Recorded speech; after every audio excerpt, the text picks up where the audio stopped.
Hi friends, ಹೇಗಿದ್ದೀರಾ? ಎಲ್ಲ ಚೆನ್ನಾಗಿದ್ದೀರಾ ಅಂತ ಅಂದ್ಕೊಳ್ತೀನಿ. ವರ್ಣಿಕಾ ಅಡುಗೆ ಮನೆಗೆ ಸ್ವಾಗತ. ಇವತ್ತಿನ ವಿಡಿಯೋದಲ್ಲಿ ಮಸಾಲೆ ದೋಸೆಗೆ ಮಾಡುವಂತಹ ಕೆಂಪು ಚಟ್ನಿನ ಯಾವ ರೀತಿಯಾಗಿ ಮಾಡೋದು ಅಂತ ನೋಡೋಣ. ತುಂಬಾ ರುಚಿಯಾಗಿರುತ್ತೆ ಮಸಾಲೆ ದೋಸೆಗೆ ಮಾಡಲಿಕ್ಕೆಲ್ಲ. ಹೊರಗಡೆ ಹೋಟ್ಲಿಗೆಲ್ಲ ಹೋದರೆ ಮೊದಲು ಕೇಳೋದೇ ಮಸಾಲೆ ದೋಸೆನ. ತುಂಬಾ ಸಿಂಪಲ್ ಆಗಿ ಸುಲಭವಾಗಿ ಮಸಾಲೆ ದೋಸೆನ ಮನೆಯಲ್ಲೇ ಸುಲಭವಾಗಿ ಮಾಡ್ಕೊಳ್ಳಿ. ಸಖತ್ ಟೇಸ್ಟಿಯಾಗಿರುತ್ತೆ ಅಂತಲೇ ಹೇಳ್ಬೋದು. ಹಾಗೆಯೇ ಈ ಚಟ್ನಿನ ನೀವು ಒಂದು ವಾರದಿಂದ 15 ದಿನವರೆಗೂ ಸ್ಟೋರ್ ಮಾಡಿ ಇಟ್ಕೋಬೋದು. ಸಖತ್ ಟೇಸ್ಟಿಯಾಗಿರುತ್ತೆ. ಹಾಗಾದರೆ ಬನ್ನಿ ತಡ ಮಾಡದೆ ರೆಸಿಪಿನ ಶುರು ಮಾಡೋಣ. ಇದನ್ನು ಮಾಡಲಿಕ್ಕೆ ಮೊದಲು ನಾನಿಲ್ಲಿ ಒಂದು ಪ್ಯಾನನ್ನು ಬಿಸಿ ಮಾಡಲಿಕ್ಕೆ ಇಟ್ಟಿದ್ದೀನಿ. ಪ್ಯಾನ್ ಚೆನ್ನಾಗಿ ಬಿಸಿ ಆದಮೇಲೆ ಇವಾಗ ನಾನಿಲ್ಲಿ ಬ್ಯಾಡಗಿ ಮೆಣಸಿಕಾಯಿನ ತೊಗೊಂಡಿದ್ದೀನಿ. 6 ರಿಂದ 7 ಬ್ಯಾಡಗಿ ಮೆಣಸಿಕಾಯಿ.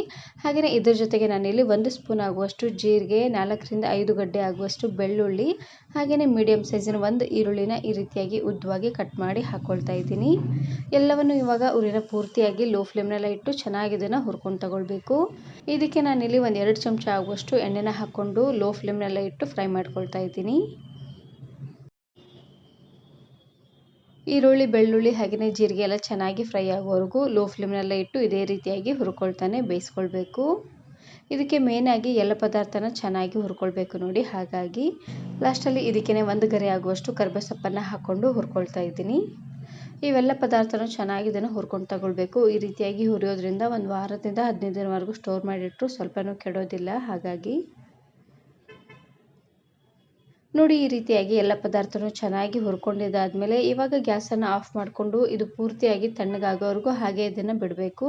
ನಾನಿಲ್ಲಿ ಬ್ಯಾಡಗಿ ಮೆಣಸಿಕಾಯಿನ ಬಳಸ್ತಾ ಇದ್ದೀನಿ. ಬ್ಯಾಡಗಿ ಮೆಣಸಿಕಾಯಿನ ಹಾಕ್ಕೊಳ್ಳಿ, ಕಲರ್ ತುಂಬಾ ಚೆನ್ನಾಗಿ ಬರುತ್ತೆ.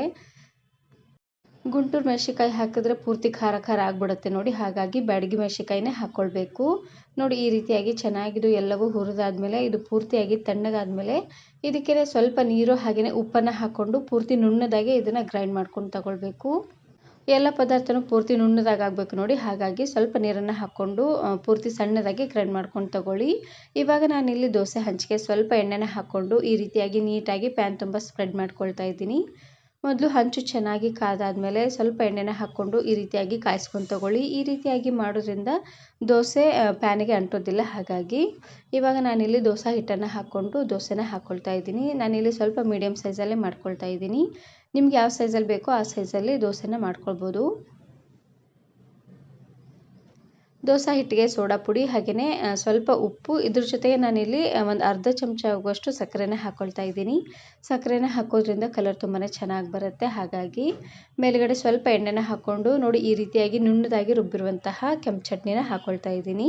ಅಂದರೆ ಮಸಾಲೆಗೆ ಮಾಡುವಂತಹ ಮಸಾಲ ಚಟ್ನಿನ ಹಾಕ್ಕೊಳ್ತಾ ಇದ್ದೀನಿ. ಮೇಲ್ಗಡೆ ಸ್ವಲ್ಪ ಅನ್ನಂಗೆ ಹಾಕ್ಕೊಂಡು ಚೆನ್ನಾಗಿ ಇದನ್ನು ಸ್ಪ್ರೆಡ್ ಮಾಡ್ಕೊಂಡು ತಗೊಳ್ಬೇಕು. ನೋಡಿ, ಈ ರೀತಿಯಾಗಿ ಪೂರ್ತಿ ನುಣ್ಣದಾಗೆ ಇದನ್ನು ಗ್ರೈಂಡ್ ಮಾಡ್ಕೊಳ್ಬೇಕು. ಇವಾಗ ನಾನಿಲ್ಲಿ ದೋಸೆಗೆ ಸ್ವಲ್ಪ ಅನ್ನಂಗೆ ಹಚ್ಕೊಳ್ತಾ ಇದ್ದೀನಿ. ಇದು ಪೂರ್ತಿ ಜಾಸ್ತಿ ಆದರೂ ಚೆನ್ನಾಗಿರೋದಿಲ್ಲ ನೋಡಿ. ಹಾಗಾಗಿ ಸ್ವಲ್ಪ ಅನ್ನಂಗೆ ಈ ರೀತಿಯಾಗಿ ಹಚ್ಕೊಂಡು ಉರಿನ ಪೂರ್ತಿಯಾಗಿ ಲೋ ಫ್ಲೇಮ್ನಲ್ಲೇ ಇಟ್ಟು ಫ್ರೈ ಮಾಡ್ಕೊಳ್ಳಿ. ಈ ರೀತಿಯಾಗಿ ಮಾಡೋದ್ರಿಂದ ದೋಸೆ ತುಂಬಾ ಕ್ರಿಸ್ಪಾಗಿ ಚೆನ್ನಾಗಿ ಬರುತ್ತೆ.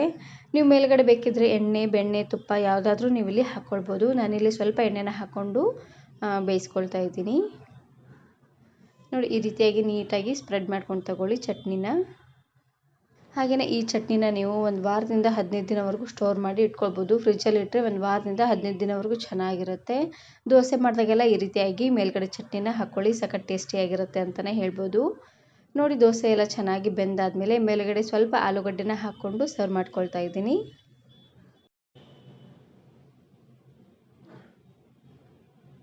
ನೋಡ್ತಾ ಇರ್ಬೋದು ಎಷ್ಟು ಚೆನ್ನಾಗಿ ಬಂದಿದೆ ಅಂತ. ನೋಡ್ತಾ ಇದ್ರಲ್ವಾ, ನಾನು ಇದೇ ರೀತಿ ಬಹಳಷ್ಟು ವೆರೈಟಿ ಆಗಿರುವಂತಹ ದೋಸೆ ಪಡ್ಡು ರೆಸಿಪೀಸ್ನ ಅಪ್ಲೋಡ್ ಮಾಡಿದ್ದೀನಿ. ವಿಡಿಯೋ ನೋಡಿಲ್ಲ ಅಂದರೆ ಈ ವಿಡಿಯೋ ಕೊನೆಯಲ್ಲಿ ಹಾಕಿರ್ತೀನಿ ನೋಡಿ, ಚೆಕ್ ಮಾಡಿ.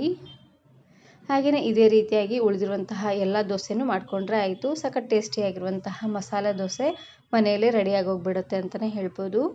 ಈ ಮಸಾಲೆ ದೋಸೆ ಮಕ್ಕಳಿಂದ ಹಿಡಿದು ದೊಡ್ಡವರವರೆಗೂ ತುಂಬಾ ಇಷ್ಟಪಟ್ಟು ತಿಂತಾರೆ ಅಂತಲೇ ಹೇಳ್ಬೋದು. ಸ್ವಲ್ಪ ವಯಸ್ಸಾದವ್ರಿಗೆ ಹಾಗೆಯೇ ಮಕ್ಕಳಿಗೆ ದೋಸೆನ ಸ್ವಲ್ಪ ಸಾಫ್ಟ್ ಅನ್ನೋಂಗೆ ಮಾಡಿಕೊಡಿ, ಚೆನ್ನಾಗಿರುತ್ತೆ. ನೋಡಿ, ಇದೇ ರೀತಿಯಾಗಿ ಉಳಿದಿರುವಂತಹ ಎಲ್ಲ ದೋಸೆನೂ ಮಸಾಲೆ ದೋಸೆನ ಮಾಡ್ಕೊಳ್ಳಿ. ಸಖತ್ ಟೇಸ್ಟಿಯಾಗಿರುವಂತಹ ಮಸಾಲೆ ದೋಸೆ ಮನೆಯಲ್ಲೇ ರೆಡಿಯಾಗಿ ಹೋಗ್ಬಿಡುತ್ತೆ. ಇದ್ರ ಜೊತೆಗೆ ಶೇಂಗಾ ಚಟ್ನಿ ಅಥವಾ ಕೊಬ್ಬರಿ ಚಟ್ನಿನಾದರೂ ಮಾಡ್ಕೊಳ್ಬೋದು. ನಾನಿವತ್ತು ಶೇಂಗಾ ಚಟ್ನಿನ ಮಾಡ್ಕೊಂಡಿದ್ದೀನಿ.